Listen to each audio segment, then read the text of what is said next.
Almost everything they teach us about the ancient history is wrong.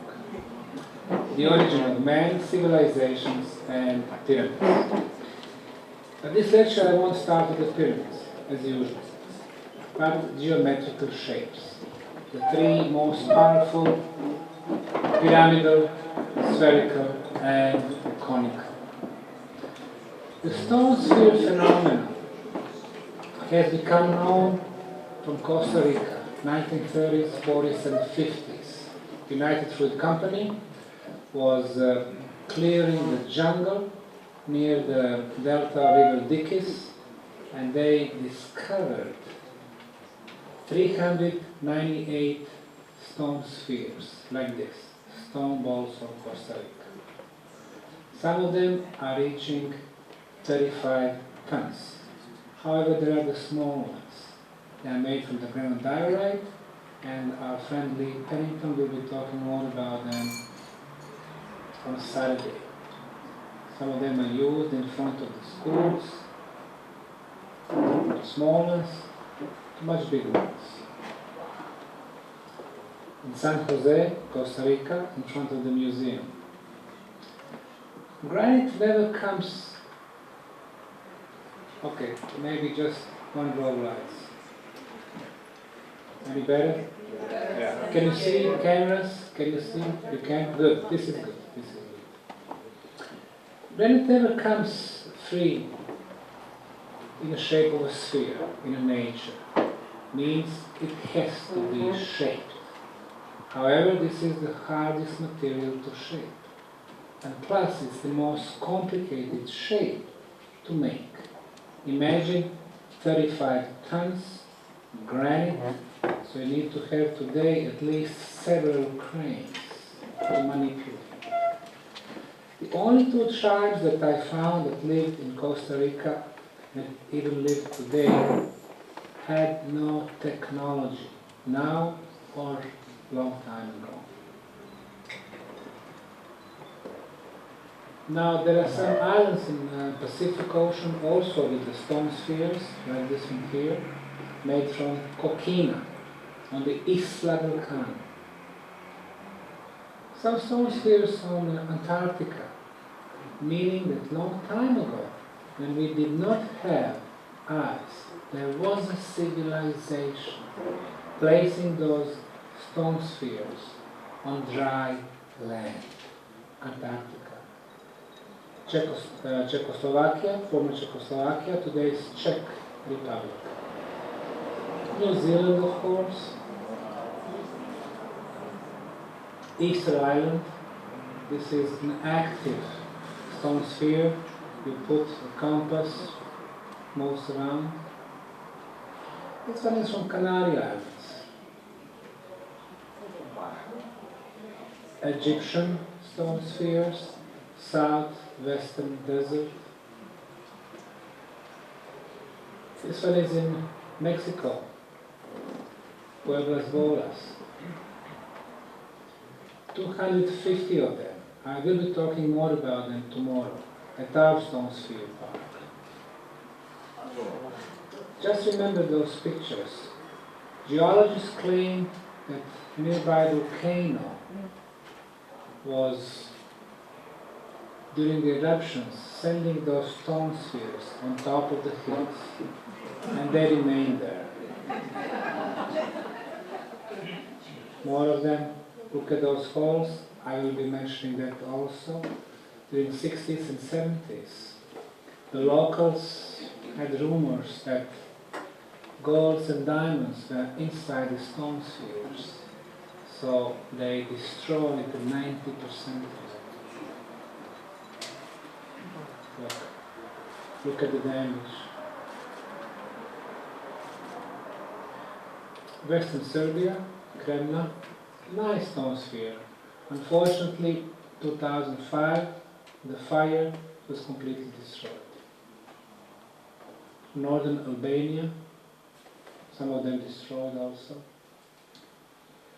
Croatia, 5 of them like this. And stone spheres in Bosnia, northeastern Bosnia, granite. 7 of them, volcanic stone, shaped, a town of Konitz, and sandstone. This one is not finished. You see the surface. This one we discovered the top of the mountain in the winter time, minus 18 degrees Celsius. Unfinished one. When people were saying that during the glacial periods they were made, well, it seems that one of the glaciers got tired and did just half of the job. Then of course Zagora, our tomorrow's destination. We took samples from those stone spheres and we proved that they were actually made. Now, thinking about the purpose of the stone spheres, I had to go to Sweden, the place called Anand Shop. According to the Swedish archaeologists, they think that people from who know when are building a replica of the boat 250 kilometers from the sea, which they use symbolically for the underworld. I've heard a lot of explanation. This one was really original. What we do have actually are erected megaliths. In the middle we have the stone spheres. I came to the site with a Swedish lady, Eva. She is head of the Dowsers Association in Sweden. And she told me before I entered the circle, okay, let me measure your aura, bioenergy field. She did measure it, about 1 meter. This is a good aura. Now go and climb the stone sphere, which I did. So I was standing on the stone sphere, so she was measuring 1 meter, 2, 5, 15. Mother Teresa had 18 meters aura. I said, Eva, wait another couple of minutes. My aura will be 150 meters. That's how I felt, like on the top of the world. It seemed to me that all those erected megaliths somehow were sending energy in the middle of the circle to the stone sphere, and I was standing there. So my aura was expanding. And then Eva Svensson told me, okay, now climb the tumulus. And you see the line exactly goes in the middle. So I did climb this tumulus, 14 meters high. The one that we visited today, 32 meters. Then I was standing on the top of the tumulus. She put the metal keys under my feet, metal conductor. And then she was measuring my chakras. 7 chakras in our physical bodies. And I know that my 4th one is the most open, and the chakra of love and sharing. But then she came to my 7th chakra, the crown chakra. She said, it's completely open. It's like the whole energy is going through your bodies to the universe. Now, if your chakras open, it means your energy flow is running much quicker, much smoother. So, when you think about the ancient sites, we really don't know that they were exclusively connected to the energy flows. Everything in our life is about the energy. Just the way we are getting it is different than before. What we use today, those video projectors, or lights, or gas, is different than what they were doing then. But the purpose is the same. Communication, or transportation, or move your ideas. It seems that in this particular case, they made a lot of erected stones in the forest, on different places, catching somehow those energy flows and sending them back in this circle. And then they were amplifying it with different powerful shapes. Today in 21st century we know about 5 physical senses. A long time ago, people knew about 5 physical and 30 spiritual senses.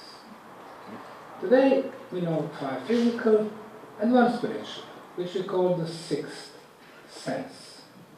If somebody can see the future, somebody can heal with the touch, we are saying, oh, they have sixth sense developed. Well, it was 30 of them. Education process then was different than what we have today. And what do we have today? People go to schools, they teach them a bunch of facts. Napoleon was born so and so. He fought these fights. Bunch of information which we really don't need.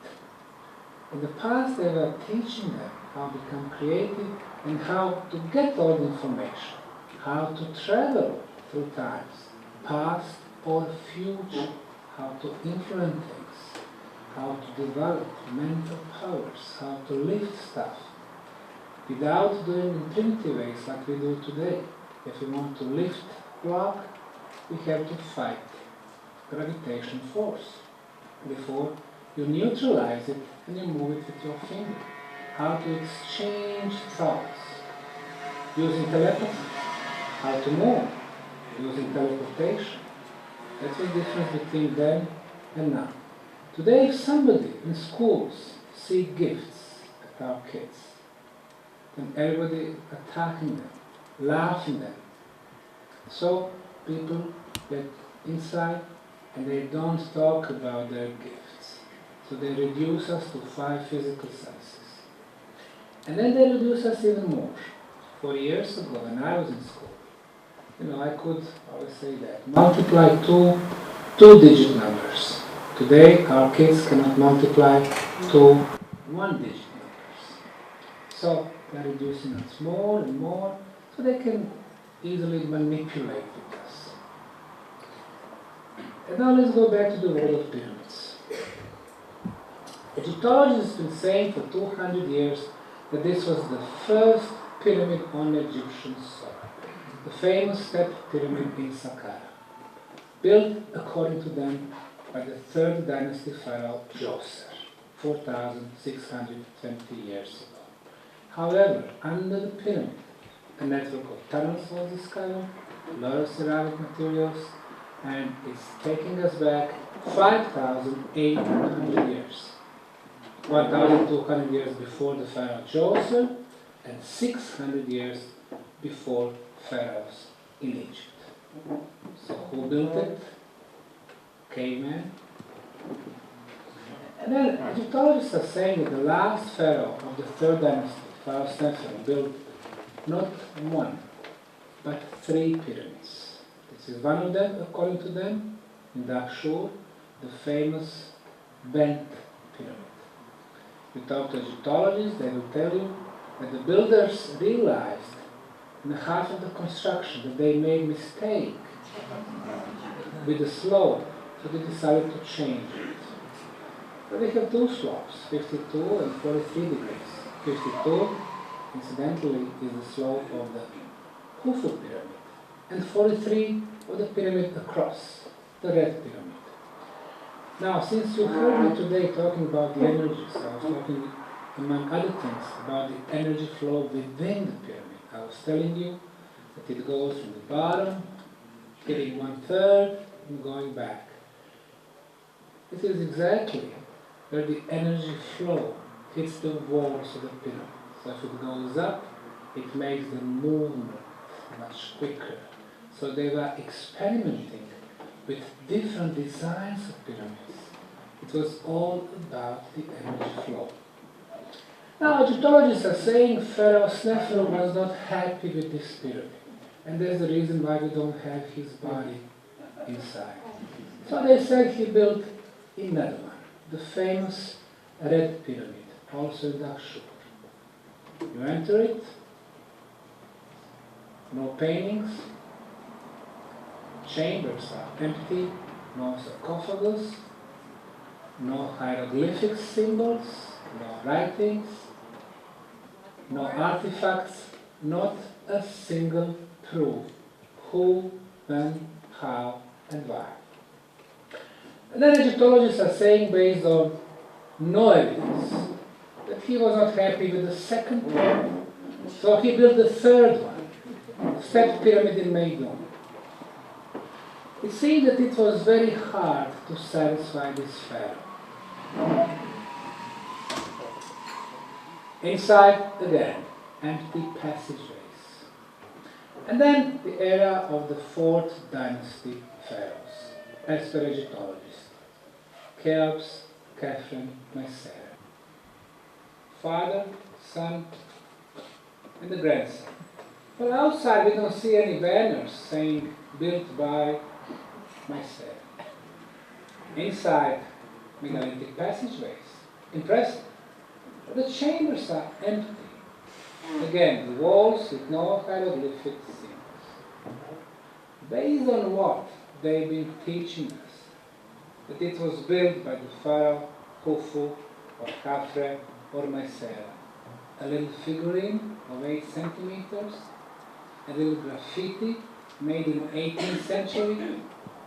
The time will show that claim by Egyptologists that it was built by 4th dynasty pharaohs is the biggest hoax in history. And guess what? They call our project the biggest hoax in history here in Bosnia. Let's look at the Cheops pyramid. The base, 231 meters. 2 lengths of the base, 462, divided by height, 147. The result is 3.14. The number pi. Well, if this guy lived 4,500 years ago, how come historians are telling us that only 2,000 years after the ancient Greek civilization actually learned about the number pi? In similar way, we can get to the number 5, 1.618, the distance between our planet and sun, the distance between our planet and the moon. This is the knowledge that the ancient Egyptians did not have. This pyramid is not built by the pharaoh of Egypt. When you go to the National Museum in Cairo, not now, maybe in the next couple of years, they will proudly show you the primitive copper tools, very soft, and wooden sticks. And they will tell you this is all ancient Egyptians needed to build this colossal structure that we cannot repeat today in 21st century by our technology. The motif on prehistorical Egyptian races, 2,000 years before pharaonic times. Animals, birds, and pyramids, which are not supposed to be there. You go back 6,000 BC, 8,000 years before present. Uh-oh. Prehistorical Egyptian races. Pyramids, pyramids, pyramids. These pictures are not in the history books.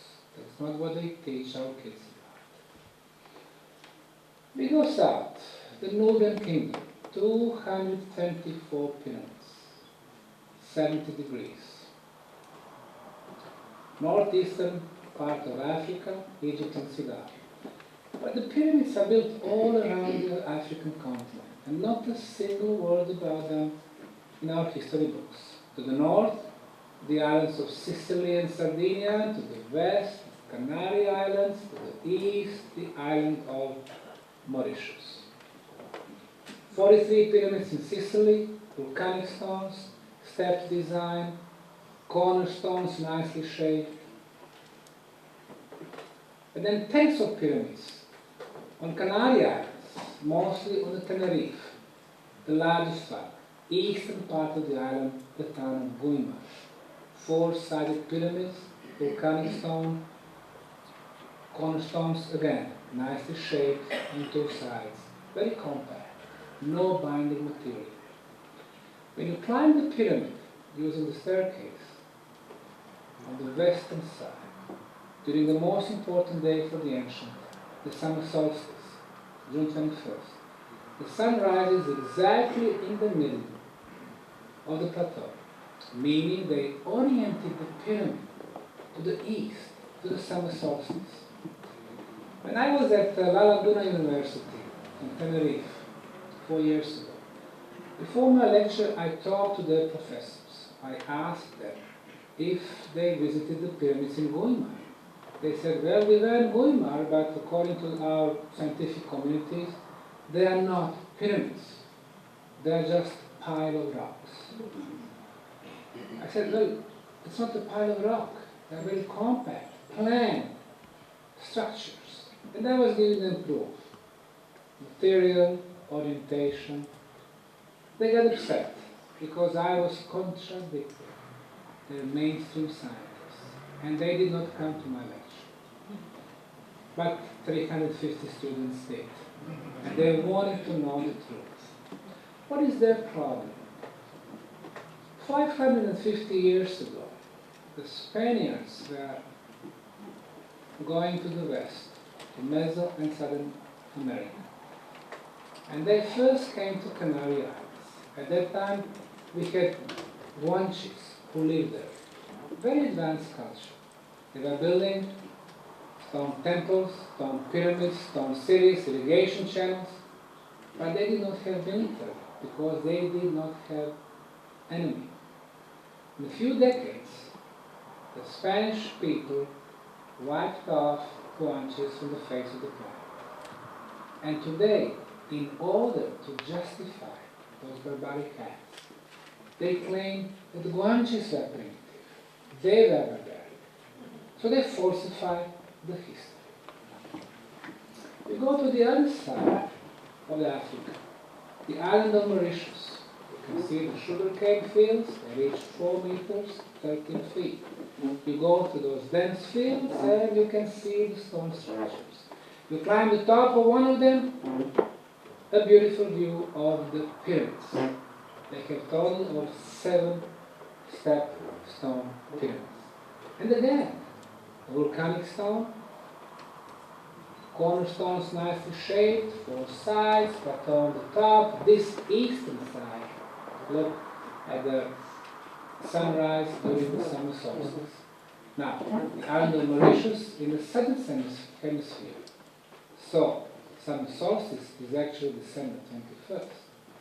So obviously, 5,000 kilometers away of Canary Islands and their pyramids, we have the same builders. When I was showing the pictures of pyramids on Canary Islands to my Egyptian colleagues 4 or 5 years ago, they were shocked. When I sent them those pictures, 5,000 kilometers on the other side of Africa, they stopped talking to me.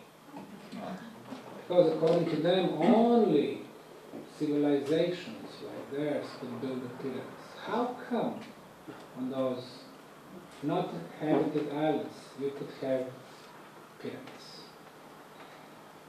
Now, once we measure the pyramids, we send out preliminary scientific reports to the government of Mauritius. And we were suggesting them to investigate them together.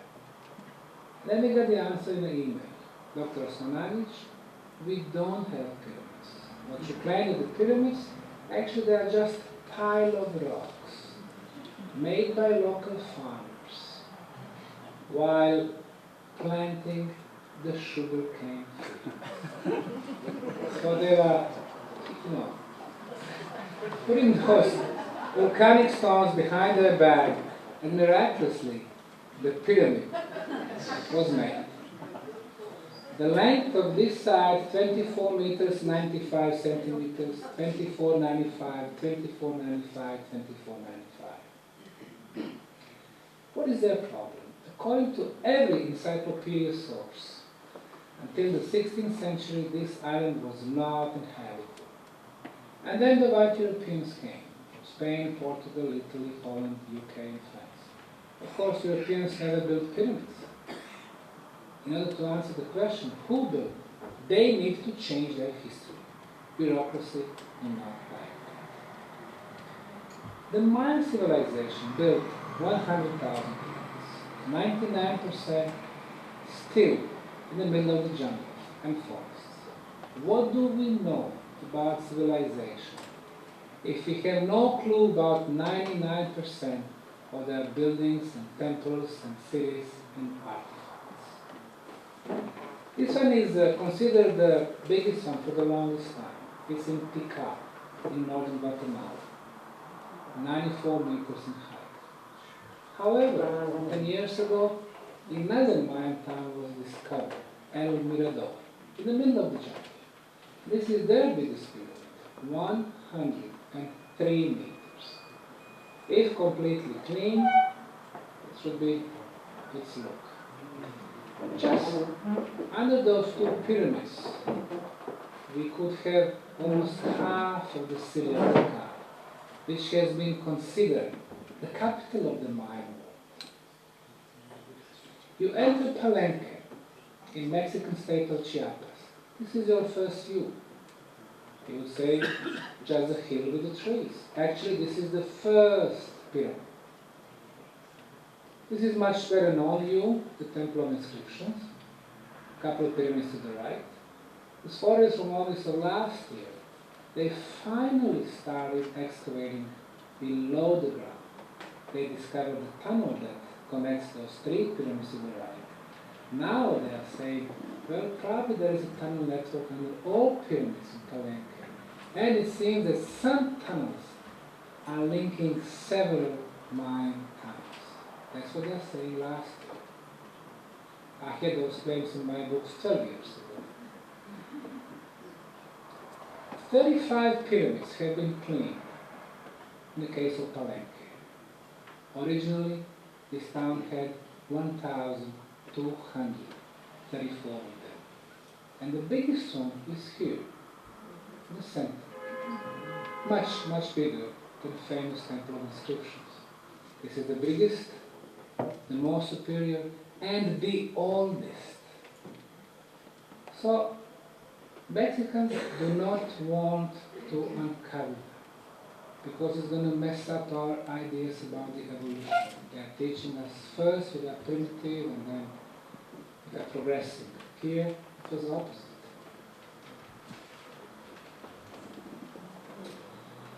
San Andres, El Salvador, their biggest pyramid. Doesn't look like a pyramid, but if cleaned completely, this will be a replica, a model of it. El Chuacan, one of the pyramids, look like a regular hill. However, we can see some of the stone steps close to the foothill of the pyramid. Western Honduras, Copan, the most artistic Mayan city.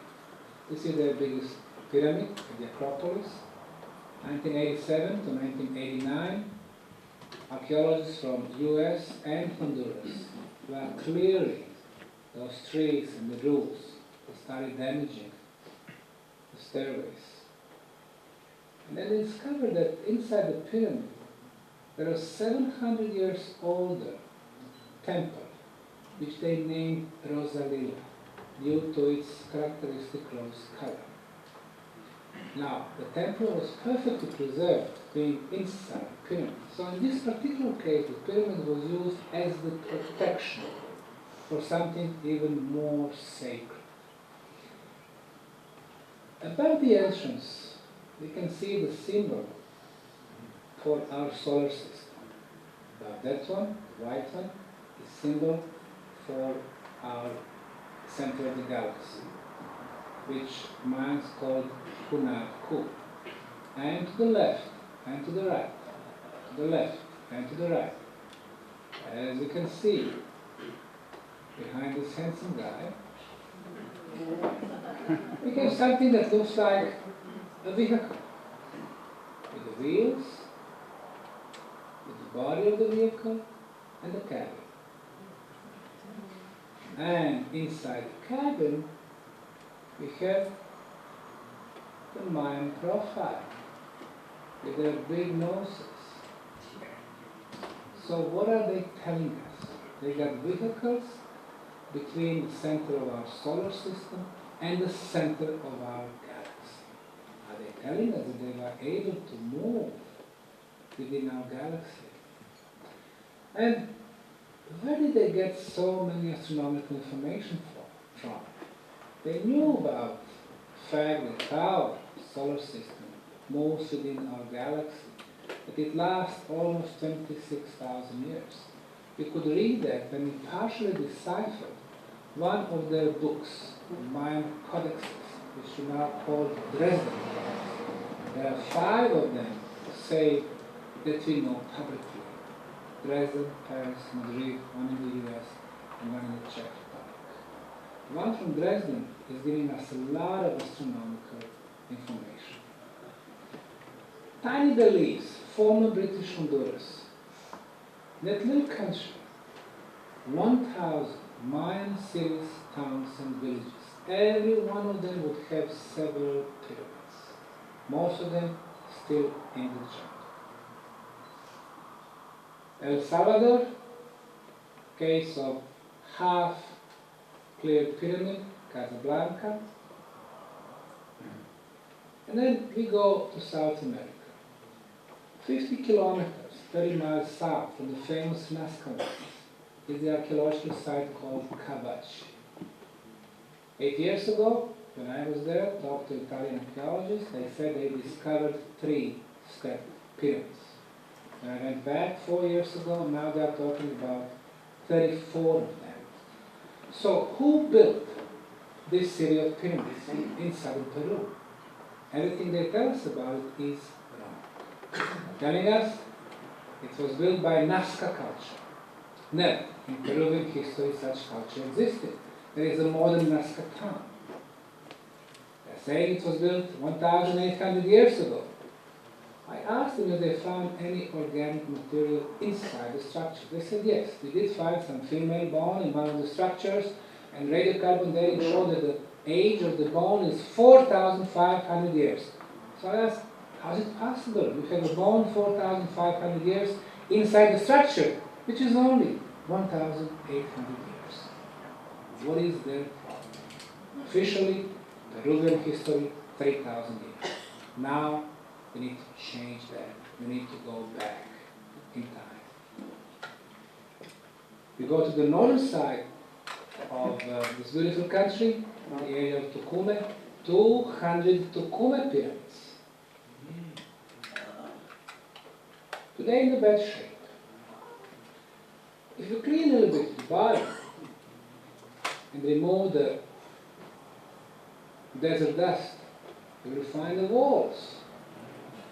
Those walls are built from the adobe bricks. Now here we can see the vertical erosion.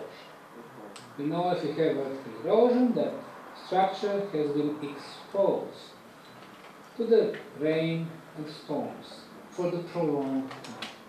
Well, for 7,000 years, the climate in this area of Peru has been the same. Dry, sunny, it's a desert, no rains. So when did we have those storms? 8,000, 12,000, 15,000 years ago? And when those structures were built? Again, we changed the history of this region. Northeastern Peru, the Pyramid of the Sun, Huaca del Sol, the largest pyramidal structure in South America. However, what we see today is just 1/3 of its original size. The Spaniards came to this area 500 years ago, and they came to this colossal structure.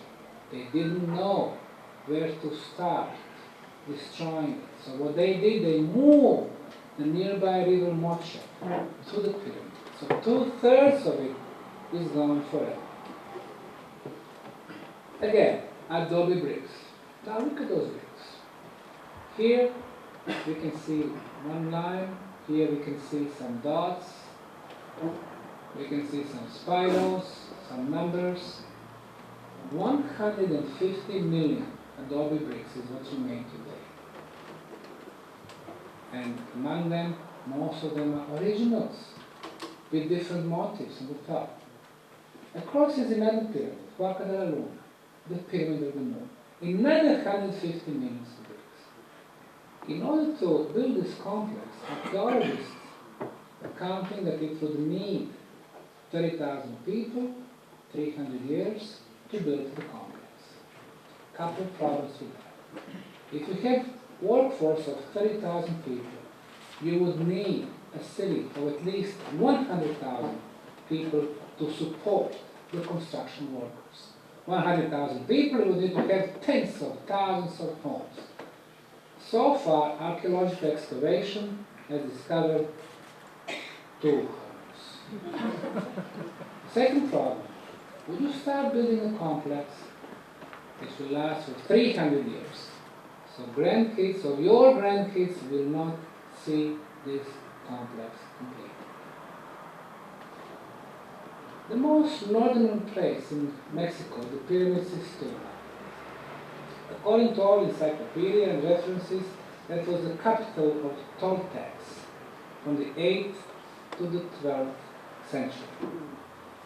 According to some Mexicans, Toltecs were never a separate culture, but the most sophisticated, the most spiritual people from other cultures like Maya, Olmecs, and the others. But if we agree, for once, with the mainstream science, 8th to 12th century, 3 pyramids have been reconstructed. On top of one of them, 8 stone columns. They call them Atlanteans. And they claim for themselves that they came from the east, from the Red Land. Well, to the east from Mexico is the middle of the Atlantic Ocean. Every column represents a face. Different races from different continents. Black and white and red and yellow and brown. Now, this is the 8th century. They teach us that only when superior white Europeans came from Europe to Meso and South America, the communication between continents started. Well, they teach us wrong. The communication was there not thousands, but tens of thousands of years in the past. The Kukulkan pyramid, 91 stairs and staircase, 4 sides, 4 times 91, 364. When you add platform on top, 365, which is the number of days in our solar calendar. A lot of astronomical knowledge is built here. Almost the same design, but this time 10,000 kilometers to the east. Kocher Pyramid in northeastern Cambodia. 60 kilometers to the east from the Angkor Wat. We really don't know who built this complex here. We stay in Cambodia, and their pyramidal temple, and let's go back to Guatemala and Temple of Black Jaguar in Tikal. Looks the same. They said there was no communication between Mesoamerica and Asia. Pyramids in Indonesia, Mexico, Egypt, Bali, and Mayan pyramids. Let's go to the east, another couple of thousand kilometers, South Korea. Set pyramids in Andong, 3 of them remained, tens of them were destroyed when building the roads and during the urbanization of the area. Monte Albán is the second largest ceremonial center from Mexican soil. The builders flattened the top of the mountain and then they built the city of pyramids, north-south. Most of them have been cleared, some of them are waiting more money to be cleaned and reconstructed. The Chinese pyramids, some of you were there already. 5,000 years ago, the first written records in some of the Buddhist temples are saying that there were pyramids in China that were very, very old. 5,000 years ago, they were very old. 1967, the Chinese archaeologist is coming to the international conference to Japan, and he's saying that yes, there are 250 pyramids in the central Chinese province of Shanxi. He found some clay tablets with some type of hieroglyphic symbols. He deciphered them partially and concluded that they are over 12,000 years old. He went back to China. They put him to mental hospital. And nobody heard about him anymore. The year is 1967, the first year of the famous Chinese Revolution. If you had opinion different than mainstream, you wouldn't have a good time. After that, the end of 60s, all 1970s until mid-1980s, the Chinese government was planting a tree on the top of their pyramids. You can see in much better order than here in this that the government said that nobody will get permission in another generation, in another 30 years. What is their problem?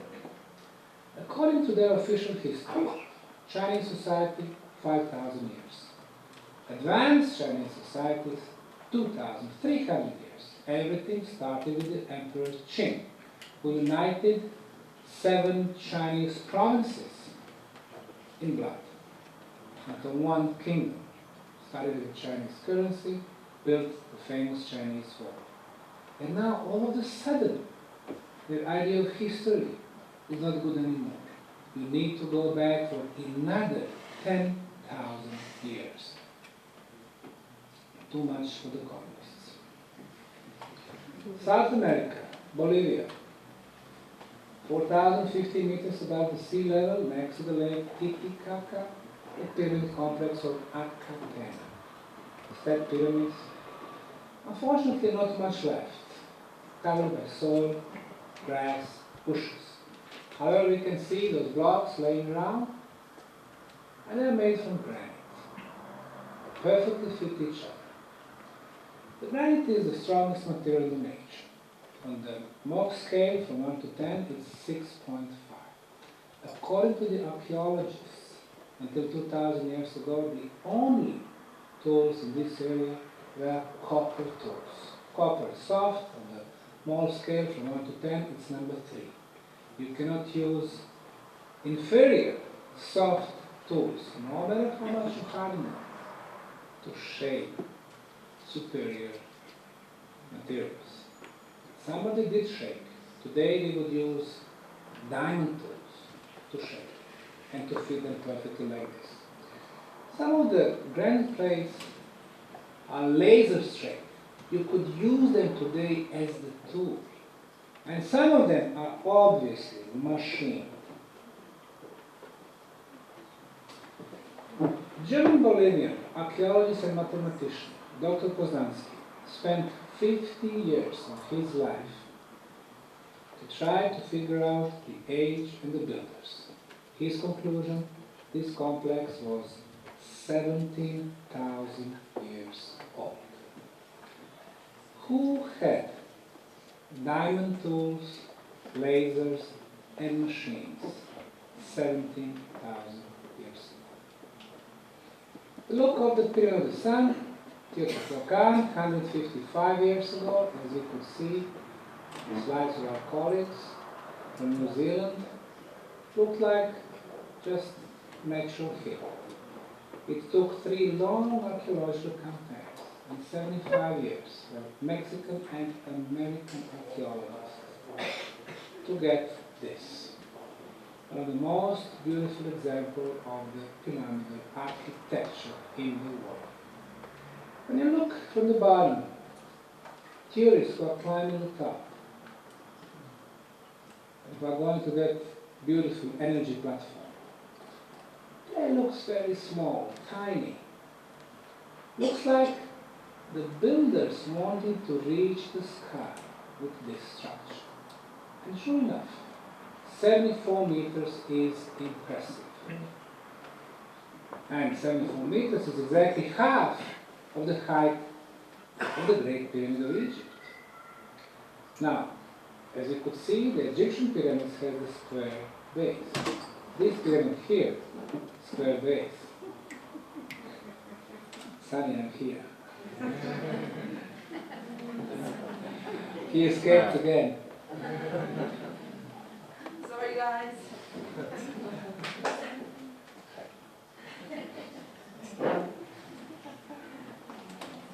Square base, square base. Length of the base in Egypt, 231. Length of the base here, 231.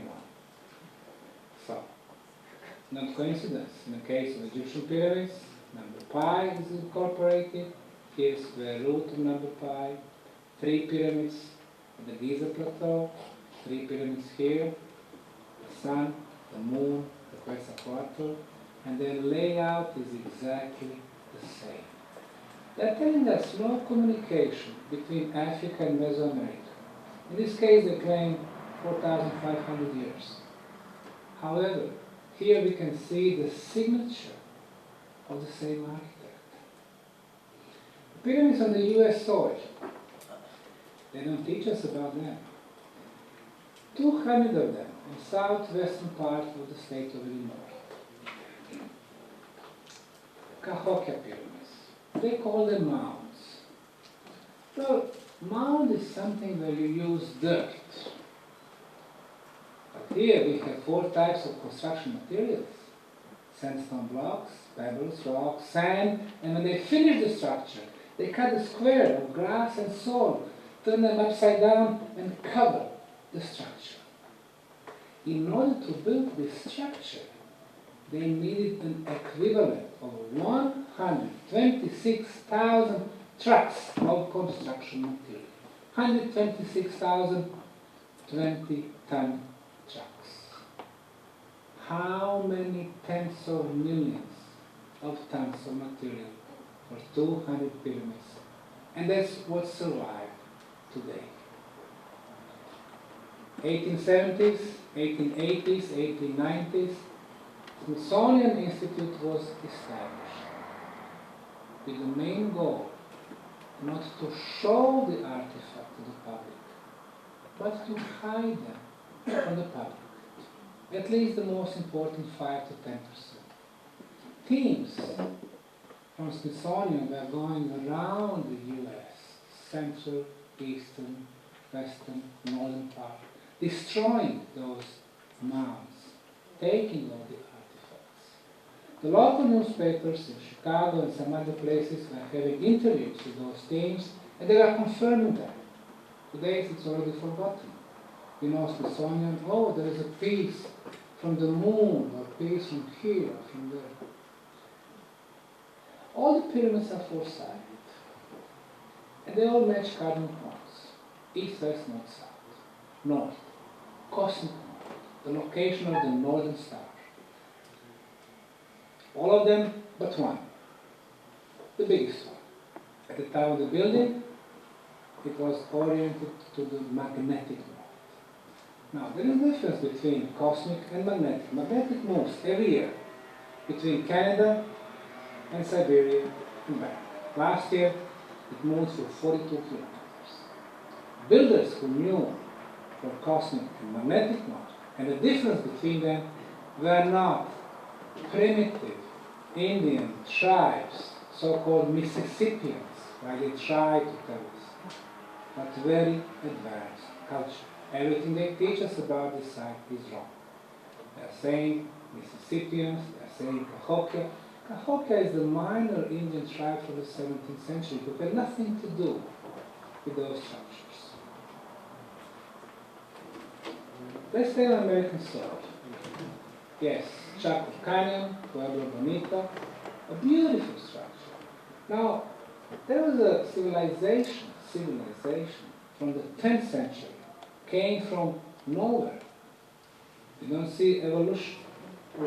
Disappeared in the middle of the 14th century after 350 years. This was the original architecture of their capital, if you can call it, Pueblo Bonito. 700 apartments. Interesting thing is, they were all almost the same size. It tells us a lot about the social structure. They did not have big chiefs and priests and kings with huge rooms. They were all equal. just one entrance to this apartment complex. When they left the area, and they left it in a radius of 1,000 miles from four what we call today US states, Mexico, Colorado, Arizona, and Utah. They left it at the same time, in peace. They simply had the walls, they left some of the clothes, like they might be back, but they never came back. In the 10th century, the Mayan disappeared from Mesoamerica. They left their cities. Some of the temples were left unfinished. The haplogroup of the Mayans and the haplogroups of Anasasis is the same. Mayans left in the 10th century. These guys appeared here in the 10th century. One of the interesting mysteries, even though it is rather recent, their walls, look at this window. It's not very logical to put it in the corner. We probably put it somewhere in the middle. However, when you were watching the sun, you could see the shadow coming in there on the wall, and you could follow the summer solstice, equinox. You would have a calendar in your room. Look at their walls, 1 meter thick, 3.5 feet. Are superior than what we do today. And again, their architecture, this half radius side was always facing south, Chapocatl. Or this one, Pueblo de la Roya. Again, southern side is here. Beautiful architecture. Those rounded places are places where they did their spiritual activities. The Spaniards came this area, they named this Aztec, thinking that the Aztecs were building those cities. The places for their spiritual activities are having roofs of 95 tons. They were very advanced, construction-wise. There are more in the book, which you can get from the Mystery of the Sansari Civilization. Let's go back to the pyramid world. Italy, 5 pyramid complexes. They are all covered by stone. The biggest one, Montevecchia, between Milan and Turin, 3 big pyramids. And look at the layout. Exactly the same as the layout of the Giza pyramids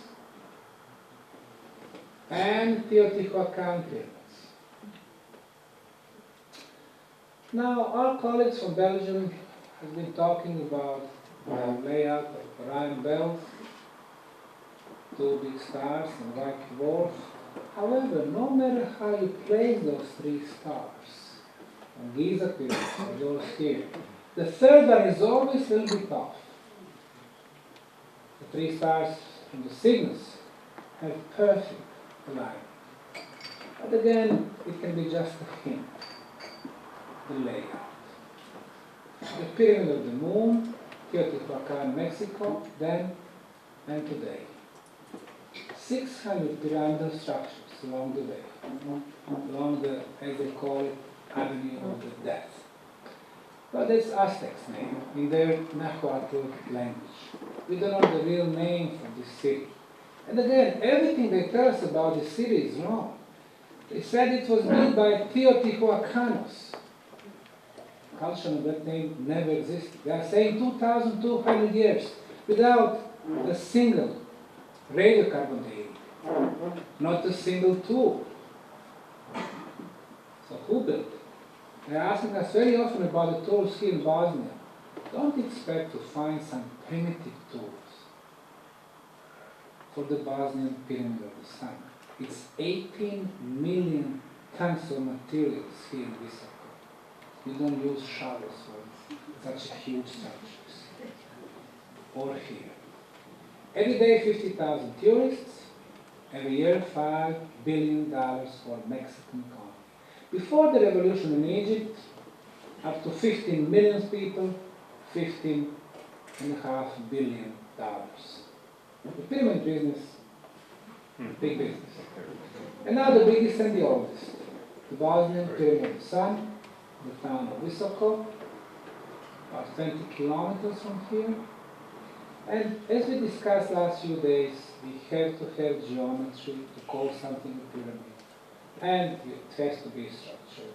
So here we can see two sides, they are good preserved, north and east. The third one is also not so bad, west. The fourth one has been damaged heavily. On those three sides, we have soil from 40 centimeters close to the top, here about 1.5 meters, which is understandable because of the erosion. But on the fourth side, southern side, some places, the layer of soil is up to 10 meters in height, and that's the reason why we have it a little bit rounded. But then when you see some of the Mayan pyramids, they're in much worse shape. And then nobody questioned the claim that they are actually pyramids. Just here, for some reason, people don't like that in the mainstream science. For those of you who haven't seen the aerial view so far, let me show it.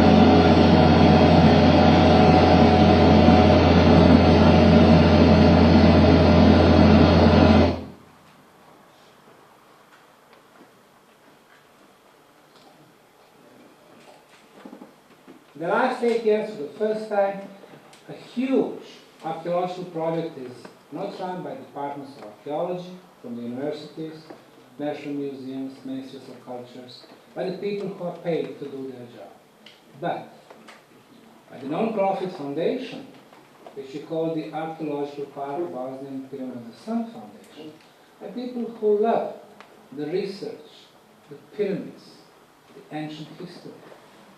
I always say, even though in our country politicians don't care about the culture, our national museum is closed, they shut it down because of the lack of money.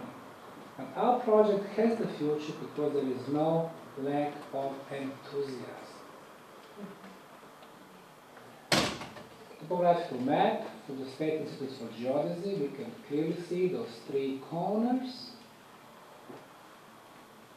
And of course, we discussed the orientation. The best one so far was thought to be the northern side of the Egyptian Great Pyramid with the error towards the perfect north, 0 degrees, 2 minutes, according to the Institute for Geodesy. After they applied the scientific instrumentation, this side aligns to the northern star with the error of only 0 degrees, 0 minutes, and 12 seconds to the right. The most precise orientation ever. And a nice three-dimensional topographic map. As you can see, in this aerial view, the top is more or less flattened. Of course, we got the influence of medieval times, and the forts there, and Roman, and Illyrians, but all the pyramids, original pyramids, the oldest pyramids would have a flat top and then pyramidion on the top. And those pyramidions were always built from the better material, either from granite, gold, plated granite, gold, and all the original pyramidions are missing. China, Egypt, or Bosnia. Without the pyramidion, this machine cannot work properly anymore. We discussed this perfect triangle, the tops of the sun, and moon, and dragon, 2,170 meters, another triangle, the top of love, earth, river Phonica, triangle within triangle, sacred geometry. If we extend those lines to natural landmarks, like places where two rivers meet, again the river, we are getting another triangle, which is the base for the flower of life. Somebody was surveying the area from the air and then laying out all those structures.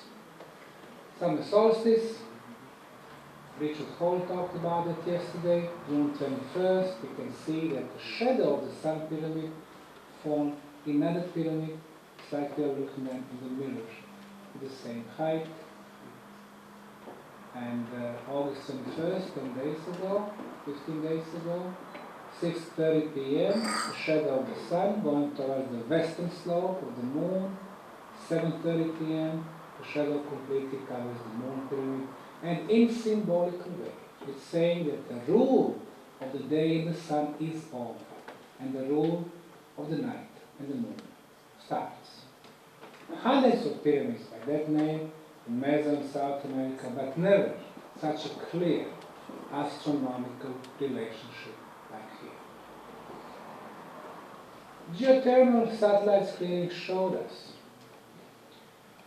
when we did the screening during the daytime and nighttime, that the heat loss, energy loss, is the biggest in the case of the Sun, Moon, Dragon, and Love Pyramid. Meaning that those structures have passageways and chambers, and the energy is lost much quicker than in the case of the natural hills.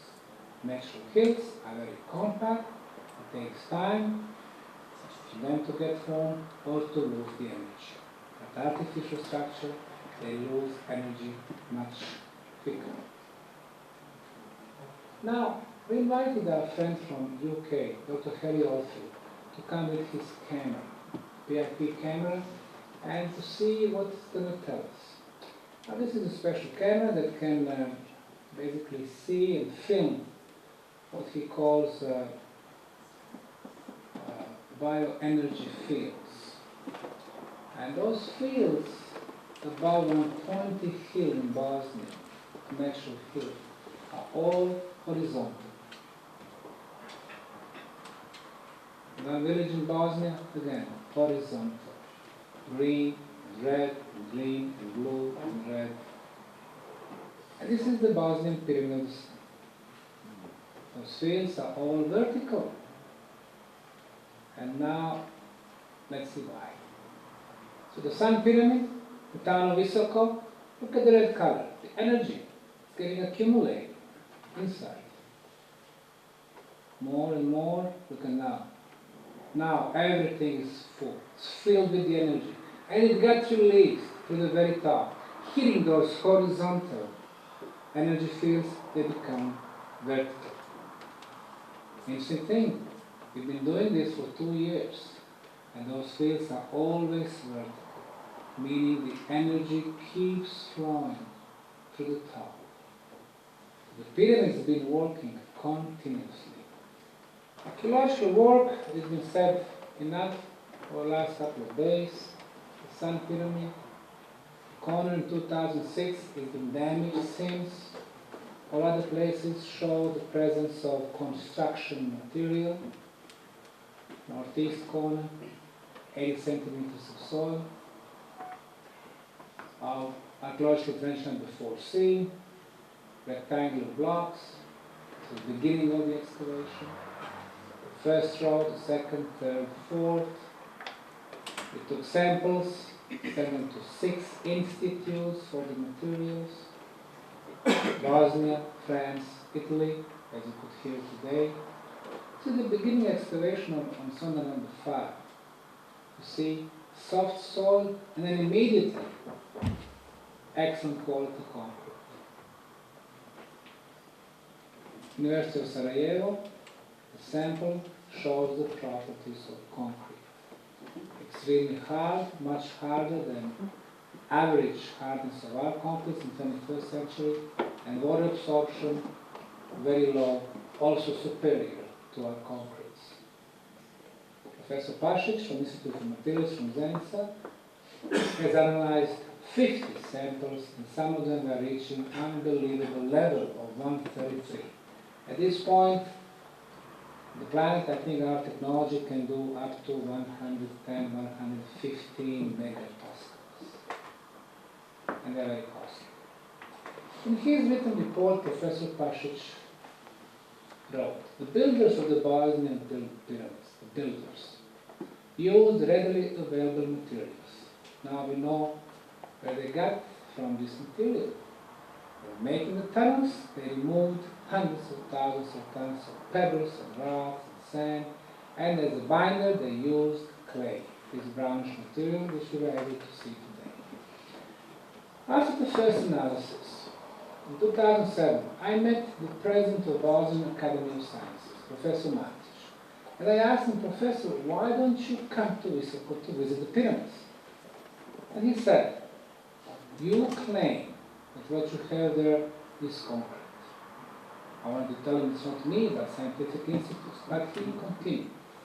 Every history book said that the concrete was invented by ancient Romans 2,000 years ago. And you claim that this is older than ancient Roman concrete, it's impossible. You don't have concrete there, therefore you don't have pyramids.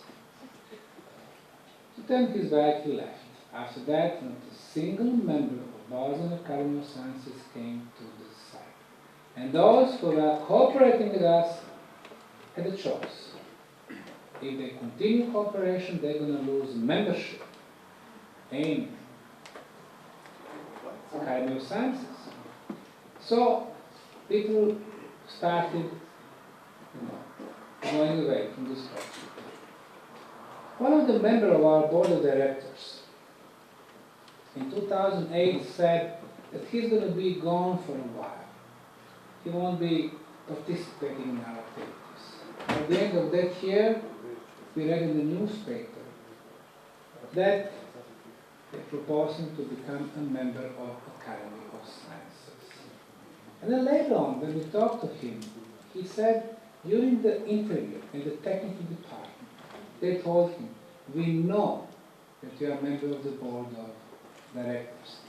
We know that you've been active in promoting this project. But now you have a choice. Either you become a member of Academy, or then you need to leave this non-serious project, or you won't get elected. So this is a type of pressure that you don't see in the media, but it is behind the scenes. It's been following us from day one. So it was very interesting to see what the predecessors, actually what the people who came after ancient Roman, would say about our samples. We sent them to the Polytechnico di Torino, institutions with 25,000 professors and PhDs and construction engineers, and after the analysis they said what we already knew, that the binding material for the concrete was produced by clay heating process at high temperatures. And finally, Dr. Joseph Davidovich of France, the guy who established the Institute for Geopolymers, got our samples. He immediately said this is man-made concrete, and he is probably the world leading expert in ancient concretes and ancient cements. He has written 25 books, 15 of them about geopolymerization, 10 of them about pyramid building. He put our samples under electronic microscope, and he discovered what he called geopolymer cement, an artificial binding material. So it was proof after proof that we have a huge pyramid covered in artificially made concrete. And then we invited two leading Russian geophysicists, Professor Kavroshkin and Professor Tsiplakov. And they stayed 2 seasons, 2007-2008, working independently from us. And when they submitted their report to the Russian Academy of Natural Sciences, there are several very interesting conclusions. The first, that the Bosnian pyramids match Egyptian pyramids in shape, form, and seismic values. Secondly, that the Sun pyramid was built from non-compact material. Now, some of our Egyptian colleagues in the beginning, 2006 and 2007, like Professor Barakal, Professor Selim, thought that there was a hill. So the builders shaped the hill, made 4 triangular faces, and then covered them by concrete, and of course oriented them east, west, north, south. According to the Russians, it was non-compact material, so we don't have sedimentation that lasted millions of years. But somebody built it from bottom up. And the last thing, very interesting for us, they said from the top there was a tunnel network 280 meters below the top. So we have tunnel, huge network under the pyramid. And that's what we try to achieve by clearing the tunnels starting from ground. We want to connect to those tunnels. So 2006 we started clearing layers of soil above the concrete blocks. Some of them were reaching 40 tons, square or rectangle. And in this archive photo, we can see our typical Bosnian productivity. One guy is working and 100 salaries.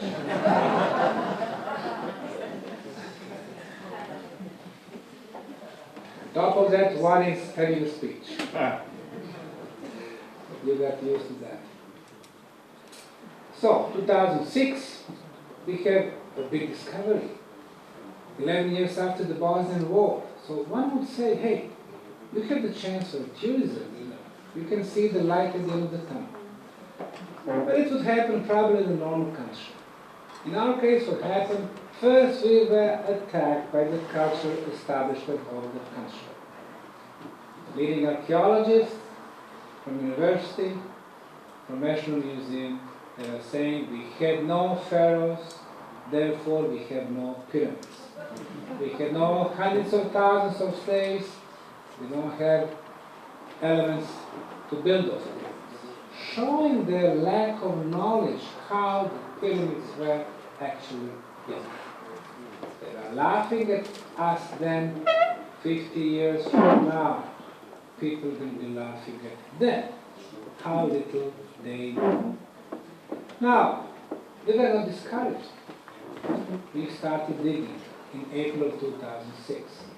And they signed a petition, 23 of them, leading Bosnian archaeologists, geologists, historians, and museum curators, asking the federal government to start digging.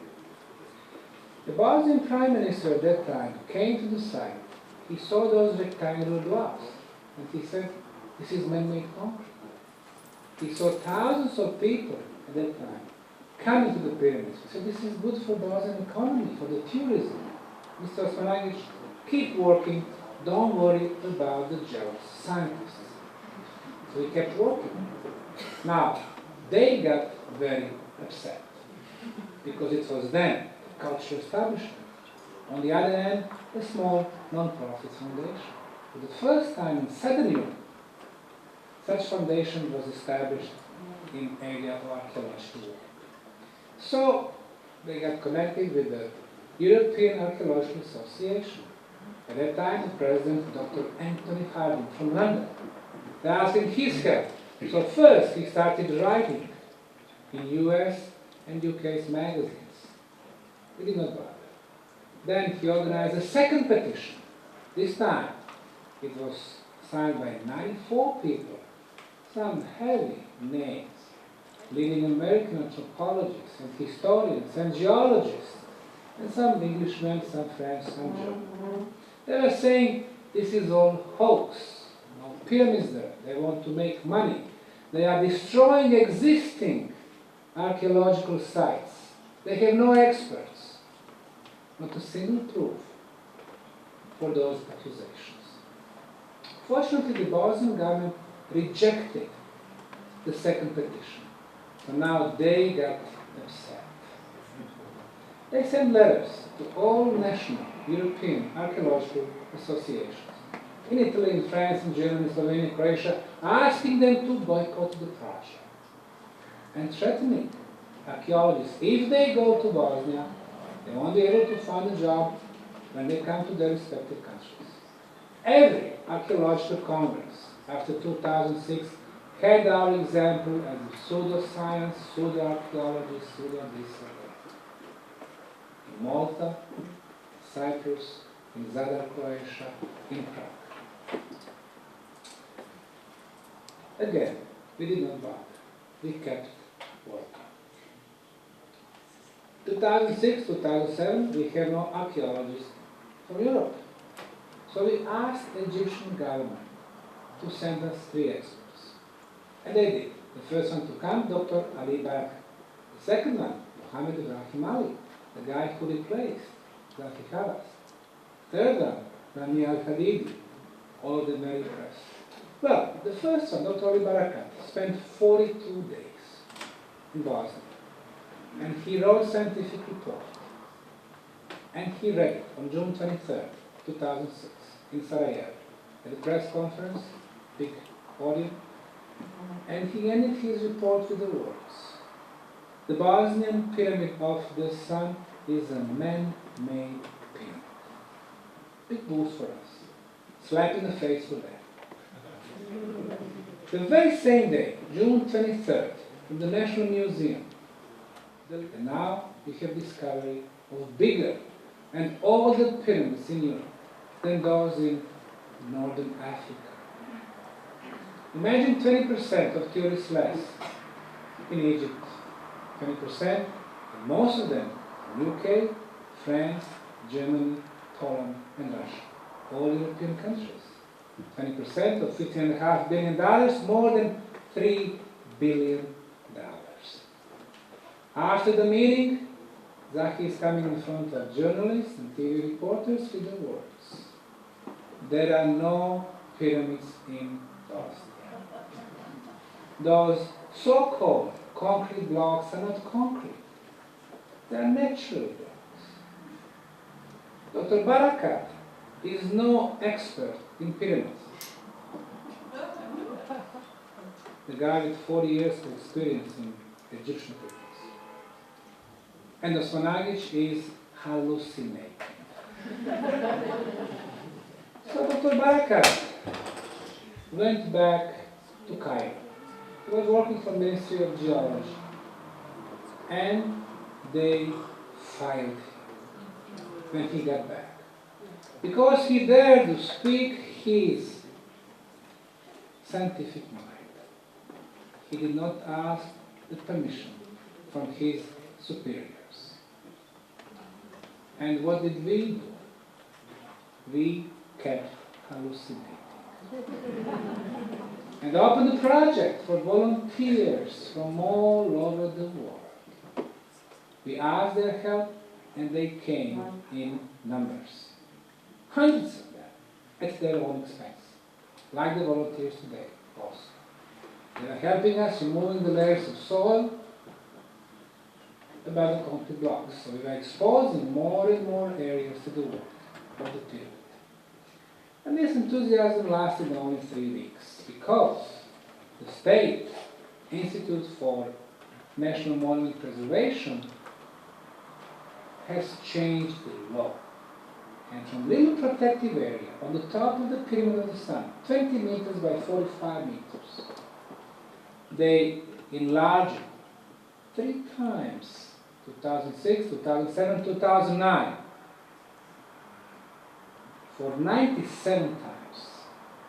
And all our archaeological trenches became part of the protected area.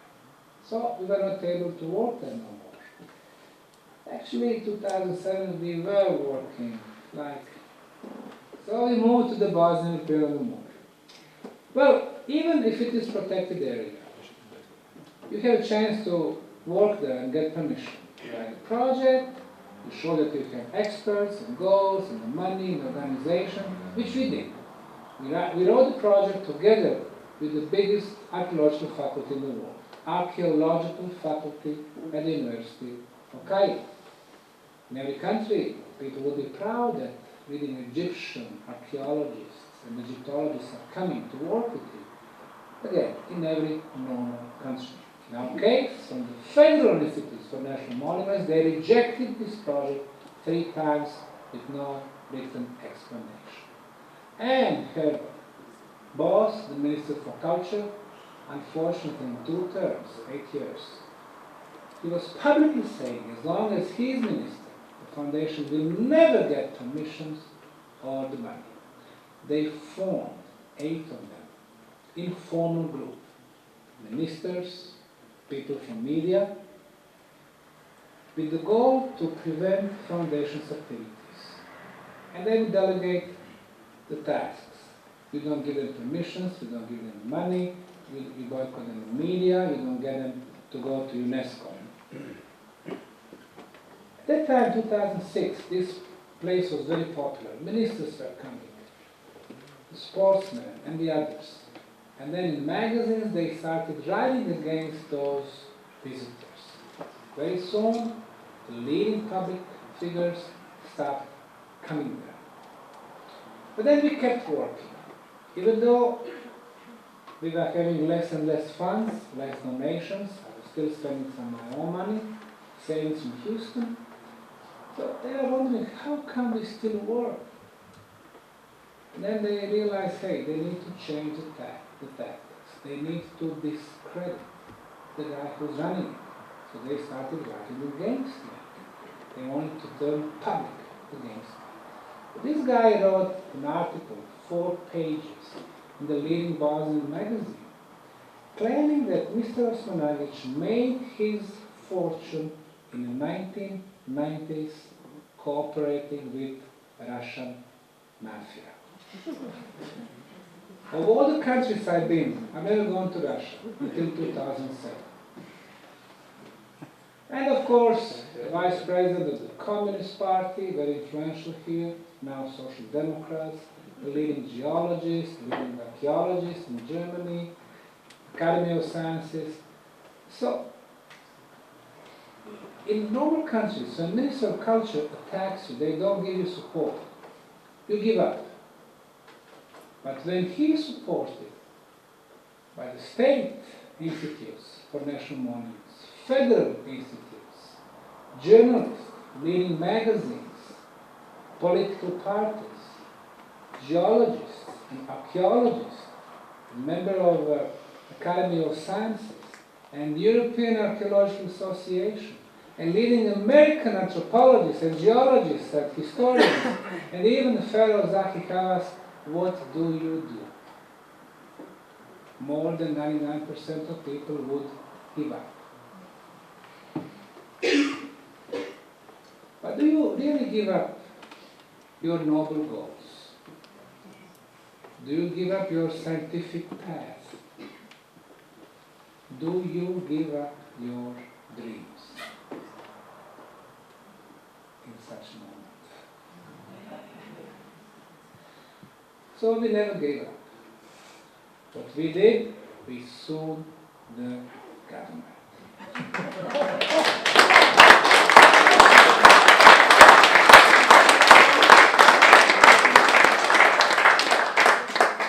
Now you woke up, Jake.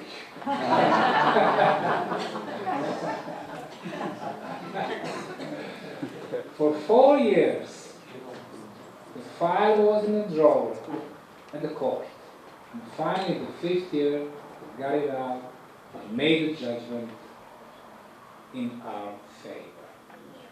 They said that their refusal to give us permission was illegal. So we went back to the Some Pyramid, started clearing more and more areas. The enthusiasm was back. 2012, now 2013, and we are exposing more and more concrete. Our trench 4A, 4C, which has been enlarged, 5A, 5B, now it's all one sonda, 30 degrees slope to the top, 10, 12, and we included the Bosnian Pyramids and Pyramids. Over there, the design is completely different. It's a combination of the terraces and the clay. This is one of them, our archaeological trench number 20. an archaeologist. In 2010, when we organized our first summer camp for volunteers, for the first time, archaeologists from 6 European countries came to visit. From Italy, France, Spain, UK, Hungary, and Croatia. Some of them were telling me about the threats they were receiving from their professors. They were telling them not to go to Bosnia. For example, Sarajevo, who was coming here for 3 years, he was showing us an email from her professor from the University of Milan. When she came back the first year, he said, I will personally take care that you never get the job as the archaeologist in Italy.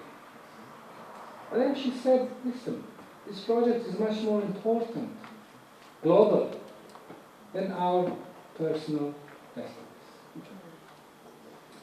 Now, JJ asked me if we had a famous geologist, Dr. Robert Schock. Yes, we did. At the very beginning of the project, 2006, he did come. He invited himself, and we paid for all his expenses. And then everything he was looking, he said, natural, natural, natural. Moon pyramid, natural. Concrete blocks on the sun, natural. He never took any samples to test them. The tunnels, he said, well, I heard the stories that Yugoslav army built them. So it is very recent, according to him. Now, Dr. Schock is an independent scholar for most of the people, and rather influential. Even today, 2013, he's doing his TV and radio interviews, claiming that Osmanagich is there to make money and to be elected in politics. That's what he claimed in 2006. But guess what? In 2006, I never had any ambitions to be in politics. When US ambassadors asked me, in 2006, Mr. Osmanagich, before the election, in October, said, you are very popular here in Bosnia. Why don't you run for the office? I said, there are different ways to help your country. My way is to be in cultural heritage, to promote it, to preserve it. I'm not interested in politics. But anyway, it will be up to you to decide, is Mother Nature capable of shaping those sandstone plates on all 6 sides, and again, 6 breaks at 9 degrees, and then transport them from the quarry at the pyramid destination, laying them out so perfectly, connecting them with the binding material, even building the steps? Or is it work of intelligent hands? The Moon Pyramid, 190 meters, Cheops 147. Pavements, rectangular structures, terraces, steps, shaped blocks, shaped plates, walls, a huge stone structure. Got the hole to see the section. Look what we found in the hole. First row blocks, clay, 10 centimeters, second row blocks, clay, third row blocks, clay. The ancients were wise. They knew the properties of natural construction materials. Clay, excellent binder, insulation, waterproof, gives flexibility to the structures. Terrace at the top, large, medium, small. 1, 2, 3. Fibonacci 4. We got sacred geometry, we got the energy movement. When people see the clay here, they say, oh, it's natural sedimentation. Not knowing that most of the Chinese pyramids were built from clay. When they removed the soil from one of them, 90% of the pyramid was clay. Even the underground tunnels, 80% clay.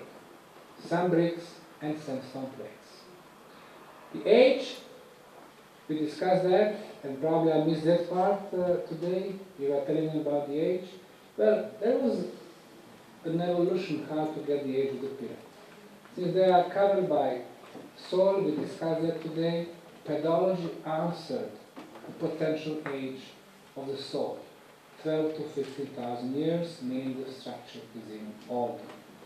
Last year, archaeologist Nicola Visconti was removing the layers of soil, and below the soil and on the top of the concrete block, he discovered the organic material.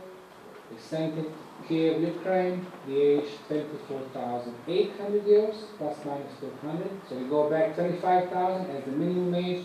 And of course today you heard about 29,200 between two concrete blocks. So the conclusion would be that that particular section is at least 29,000 years old. And most probably the whole structure is close to 30,000 years old. However, until we got the confirmation from 5 or 10 different sites, plus organic material that belonged to the original builders, maybe from chambers or inner passageways, we won't be 100% sure. But in any case, we are going back tens of thousands of years. How come the Bosnian pyramids are older than Egyptian ones? We have a tendency here in Bosnia that everything we build, we do that without the construction permission. So while we are building our pyramids, the Egyptians were standing in the line waiting for the permit. And now, what was happening tens of thousands of years ago? According to the mainstream science, nothing, the era of the primitive caveman. Well, several major discoveries in the last 20 years is showing a different picture. The bottom of Pacifica, Yonaguni Islands, in Yonaguni, Taiwan, and the mainland China, in the triangle, 14 underwater cities were discovered. These are the first pictures from the step, stone structure, megalithic structure, with the temples on the top. The moment those pictures came to the Japanese newspapers, Japanese scientists, some of the archaeologists were saying, well, this is all natural. The water, made those methods. What is their problem? They knew that people would start asking questions. Who and when? Now, this is some places 30, some places 80 meters below the level of the ocean. Now, this is Pacific Ocean. Imagine how much water you would need to add, to raise the level for 1 centimeter. This is the largest body of the water on the planet. You would need a lot. And now 30 or 80 meters. It had to be a global catastrophe. Even though our young colleague said that he doubted that there was an end to the Ice Age 12,000 years ago, here we do have geological proof that something did happen that did rise this water level for 80 meters. Nobody built those megalithic structures on the bottom of the ocean. When was the last such event? Most probably 12,500 years ago. So these structures are even older than that. Now I got the nice DVDs tonight from our friends from Turkey. Thank you. About the Göbekli Tepe. Of course, a lot of you heard about this location in eastern Turkey. So far we have more than 45 T-shaped megaliths. Some of them are reaching 75 tons. That's the largest one. Obviously the primitive caveman was not erecting 75 tons. It was an advanced society. As far as the radiocarbon dating, they started with period 11 to 13,000.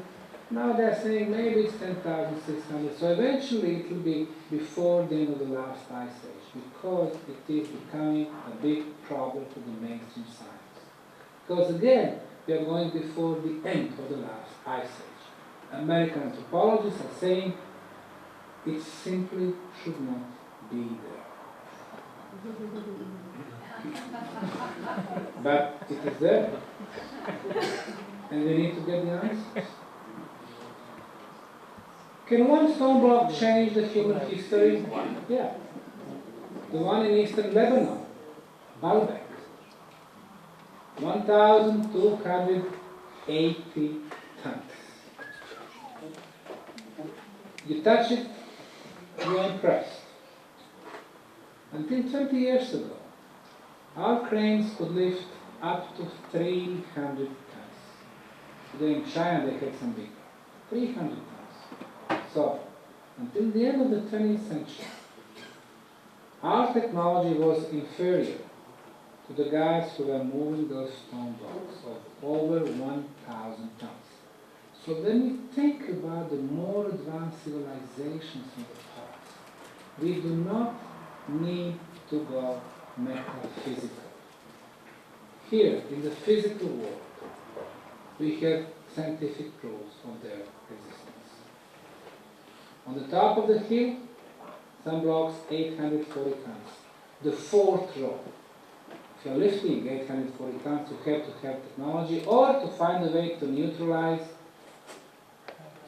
gravitational force. Machu Picchu, of course, everybody's saying the same thing. It was a royal retreat for Incas 700, 800, and 600 years ago. Every scientific reference, every encyclopedia, every textbook is claiming that same thing. Every reference but one. Mine. I'm talking about the four civilizations. The first one is moving 250 tons. Physical chemical analysis is showing that this material was brought from Bolivia, 180 kilometers away. 250 tons in the remote area, 2,400 meters above the sea level, without the access roads. Even today, right there, just a train. The second one, tens of tons, perfectly fit each other, like those. The third one, the same sizes. Now that's more our philosophy. So thousands of years passed, the Incas came, they were using the small stones to separate those big walls by building the primitive roofs, and that's where they were bringing their royals. So, it's not evolution. The most developed was the first. Everyone after that was really declining. And the interesting thing is, if you look closely, you can see those first ancient builders. You rotate the photo for 9 degrees, and from the 3 mountains in the far, you can see the forehead and the nose and the beautiful lips and the cheek and the eye. 55,000 years ago, the builders left their impression over there. The moment we look at them, we realize how beautiful this face is, how calm, facing the universe. It tells us a lot about it. 2008, our first scientific conference on Bosnian Pyramids, 55 scientists concluded this was an archaeological location, not geological, but media boycotted us. Professor Selim said the Bosnian Pyramid of the Sun, the biggest in the world. He went back, they said you betrayed your country, threatened to take his pension away, and then he disassociated himself from the project. Professor Reza Zubrov, archaeologist from Buffalo State University, after the visit, he said you need to find out who built the Bosnian pyramids, when they were built. He went back, he put the interview with him on YouTube, his colleagues attacked him in New York, and then he said, well, I didn't really mean that. German archaeologists found this beautiful ceramic pyramid, 4 sides, flat top, ornaments, also. They said it's 6,500 years old. They wanted to hide it from the public, but fortunately some of the workers with their phones, they made some photos, sent it to us, so we made it public. 2011, our second conference, 27 scientists, now we are discussing what was the purpose of pyramids. 2012, last year, we had also a very nice list of researchers, among them our dear friend who passed away, Philip Coppens, and of course Klaus Donna, the Bertolis, Mizrak, and the others. So we are coming to the terrain about the purpose of pyramids. Classical archaeology cannot help us. We need help from the experts in energy phenomena, and as you know, first one to come, Dr. Mizrak, we expect him on Saturday to talk about measurements. He was the first one who did measure this energy beam, 4.5 meters, 28 kilohertz going up, electromagnetic beam. And then later on, our dear friend Goran Marjanovic, who was here, who is here, there you go. He confirmed the results and he was giving us more and more insights. Later on, Heikki Saulainen, sound engineer from Finland, and Paolo De Bertolis from Italy, Goran Samokovic from Serbia. 5 independent things are giving us the same results, and that is we do have this electromagnetic beam going up, not left or right, up 4.5 meter radius. We don't have it here on the sides, only here. It's focused, it's continuous, it's present during all 4 seasons.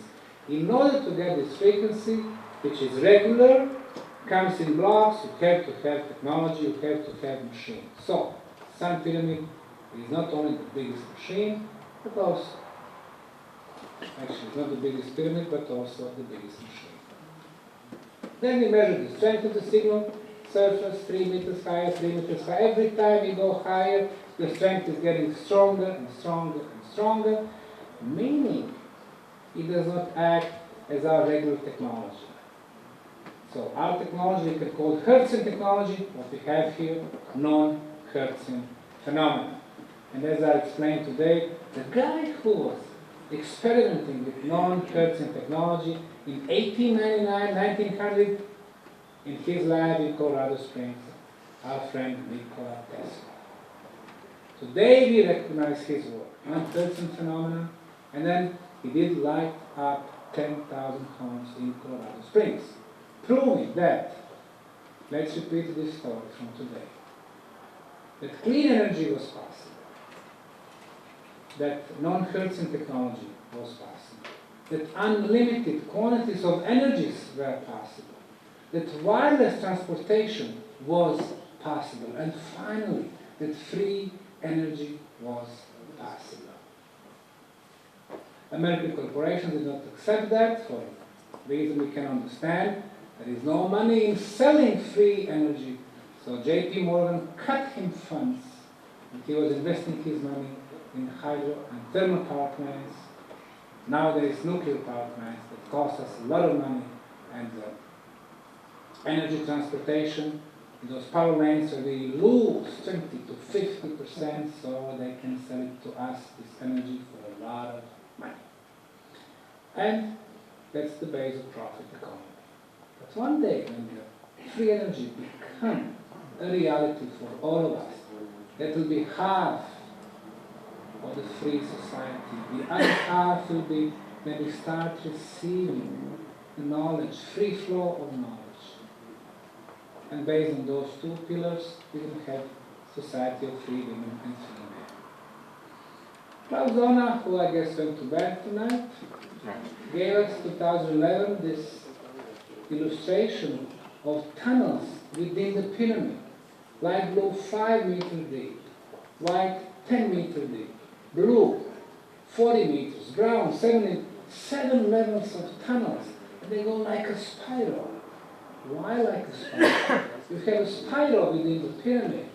You have the base for Tesla's non-Hertzian waves. And I expect to hear something more from our colleague Marjanovic.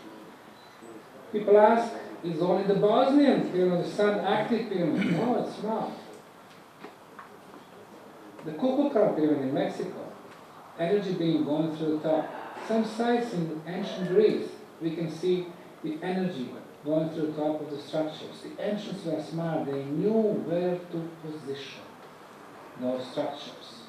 When Dr. DJ Nelson from US made a replica of Chaos, 52 degrees, he put Tesla's coil inside, and then this non-Hertzian waves starting emitting through the top of the pyramid. In his mature age, Tesla was writing after he built the tower of Long Island. I had conceived the means that will make it possible for man to transmit the energy in large amounts, thousands of horsepowers, from one planet to another, regardless of the distance. And I quote, "I think that nothing can be more important than interplanetary communication. It will certainly come someday." A dear friend from Belgrade, Professor Vilko Ristovski, was telling us, in order to have this energy being on the top of the pyramid, 28 kilohertz, you would need to have an antenna 2.5 kilometers. Well, our colleagues Mizrax and the others made an experiment in 2012 on the top of the Sun Pyramid. They sent raw materials to 3 labs, Zagreb, Belgrade and Vienna, looking for the source of the energy, and they all told us the same thing. 2,440 meters below the pyramid of the Sun, there is a huge iron plate. Why iron? Because iron generates its own electromagnetic field. What the pyramid does, it sucks this energy. Now, this energy is going through the system of the tunnels, a huge labyrinth, and then spinning through those spiral tunnels in the pyramid, going as a focused energy. Getting stronger as it moves away from the pyramid means that there is a possibility to go to the ionosphere and to connect with any other bodies in the universe, not only in our solar system, but in our galaxy. So, you connect 2 planets, you establish the energy bridge. You've got the energy bridge, you can move radio waves. You move the radio waves, you can move frequencies, you can move information. And you are getting the most powerful communication device ever. Now we do have a problem, because if we are emitting the signal somewhere, the question is where, who's receiving the signals? And if somebody is receiving the signals, obviously, they are emitting the signals from there. So this guy is acting as an antenna, a receiver. So again, we are opening the Pandora box. Paul de Bertolis, he recorded the ultrasound from the top of the Sun Pyramid, 10 meters, 28 kilohertz. And then he was able to do the conversion from 28, which we cannot hear, we hear from 10 hertz to 20 kilohertz. He went from 28 to 8 kilohertz.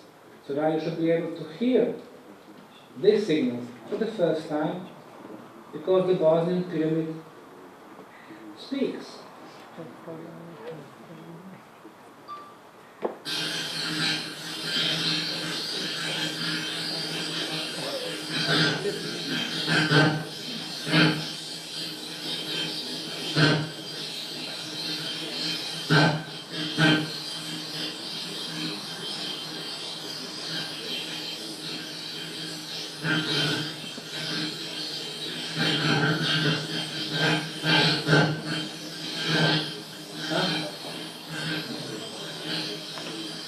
Somebody is talking or sending faxes, fax messages. Now, this was one thing I could not tell you during our guided tours in the pyramid. I could not produce this sound. But like you said, it seems like somebody is talking. So what we did, we slowed down this sound. And let's see what you got.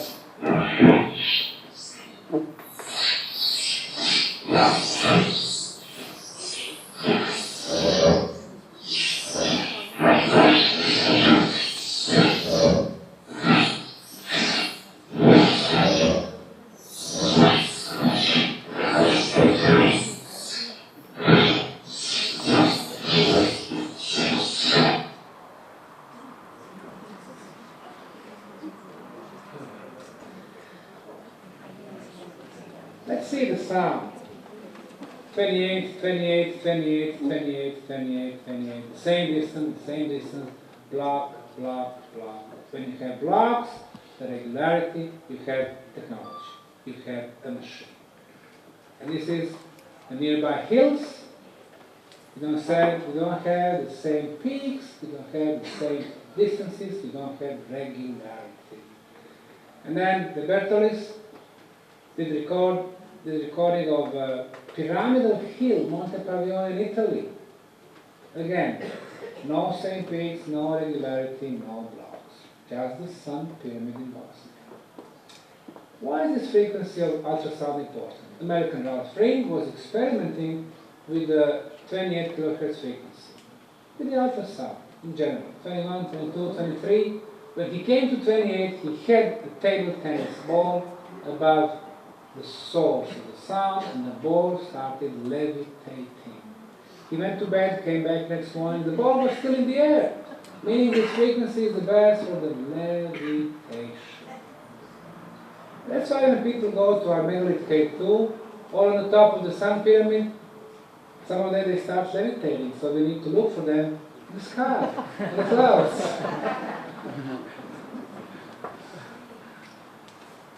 And Goran Samokovic from Belgrade, in April of this year, did more detailed screening.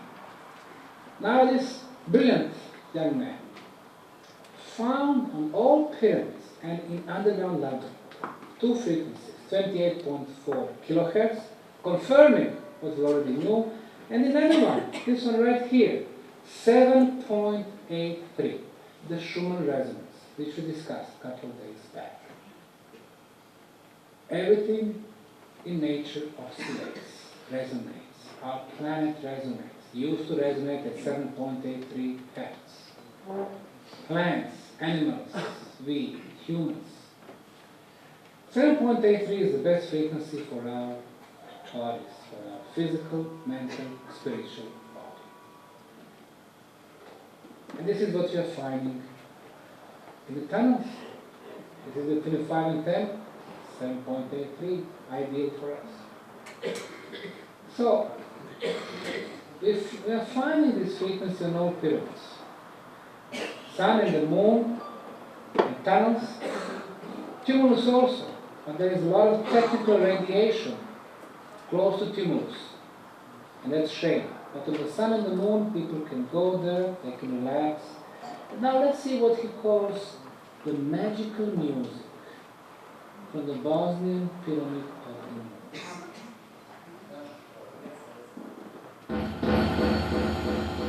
This is what you can hear inside this pyramid. Like we're using stethoscope, listening.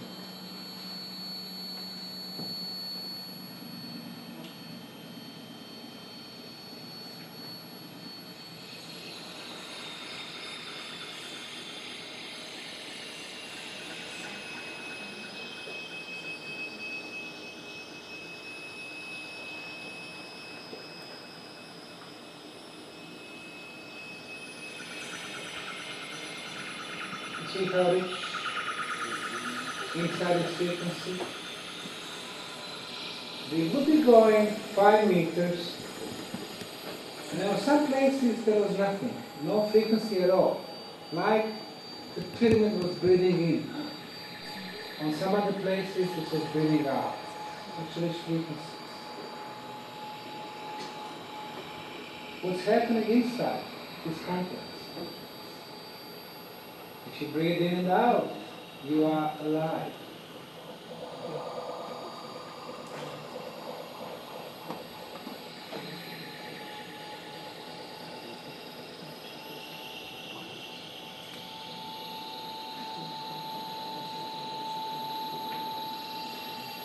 Next time I'll have a DVD for you with this movie.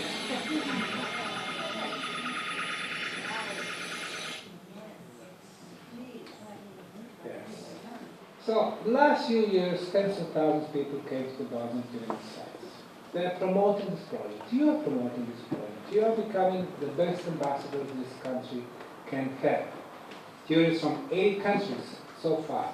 We tried to develop the private initiative without the government help. The youngest are coming. waiting to enter the tunnels. Those not so young. Blondes also. And those tourists from Malaysia, they are filling their bodies with the energies. They have an idea to develop a complex. It should be replica of Bosnian pyramids, the sun and the moon, and the dragon and the love, and temple of Mother Earth, and tumulus in Ratnica, and underground labyrinth, or 5-star hotel, archaeological museum, healing facility, place for volunteers. As you can see, we're planning to have 500 at times. Homeless tourism. It's about 15 million euros. So it's 100 of you. So it's about 500,000 euros. So when you get out, please, it will be a box. Of course, our friends showed some sources. This is the one from 2012.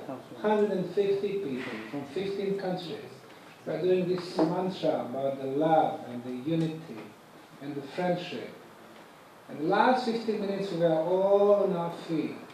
And then as we were doing the mantra harder and quicker and stronger, we felt the health in our knees and our legs. It was like the pyramid is sending its own energy. So this message could be heard everywhere. And then we were waiting for the sunset. In this particular case, it landed on my head. And then we decided we should be doing this year after year. So this year, we got a nice group of about 300, 350 people from 25 countries, waiting for the sunset. Now let's see what happened.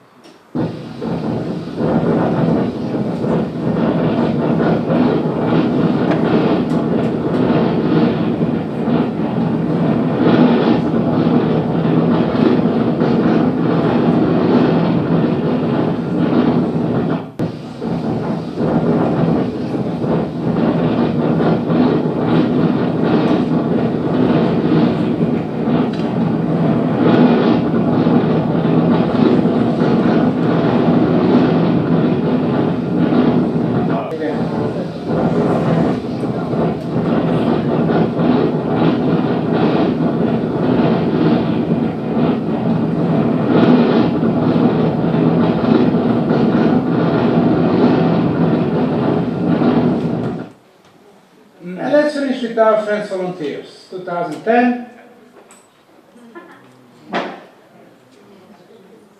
they came from 30 countries, 500 of them, 2011, 32 countries, 2012, 52 countries. This year we have hundreds and hundreds more volunteers. Are you still here? Volunteers? Yeah. There you go.